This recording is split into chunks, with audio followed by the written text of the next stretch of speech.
Ketdik bo'linglar, endi tezroq tugatar ishlarni. Qani yuravering aka, sekin. Ehtiyot va usta bola hormanglar.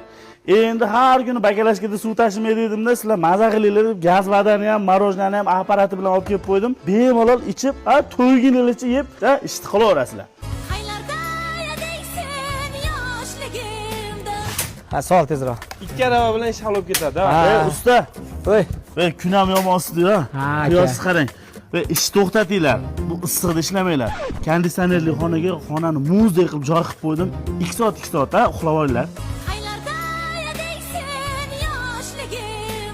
Davay, tekizla bo'l. Apga g'ishni qo'ymayga tezroq. Bo'l. Usta bola hormanglar. Aka. Charchamayapsizlarmi? Rahmat, kelib qo'yganingiz yaxshi bo'ldi. Akani kelishilgan puldan $100 oldindan berib tura olasizmi? Zaril bo'lib qoladi. Men unaqa qilaman-u. Hammasini tayyorlab qo'yganman.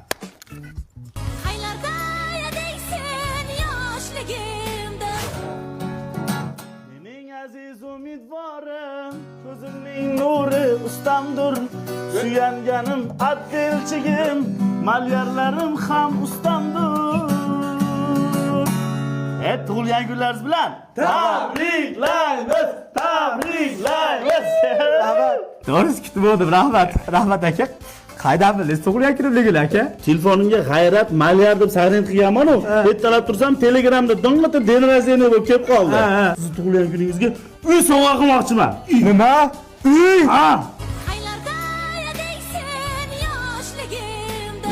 Mana men sizga uyni Milliard House'dan olgandim. Bu Milliard House hozir milliy brendi nomi ostida ish boshlayapti. 70% tayyor holatda topshiradi.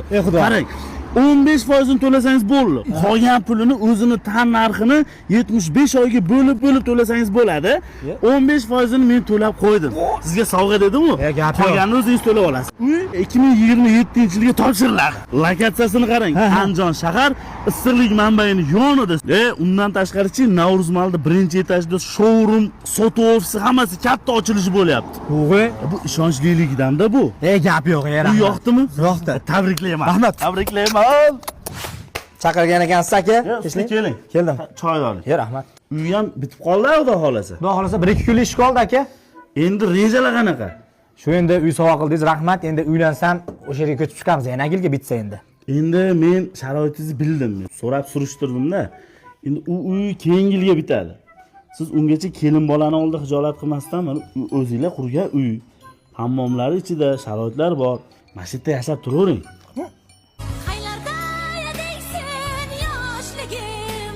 Rostdan shuna qo'yib qo'ysa-ya.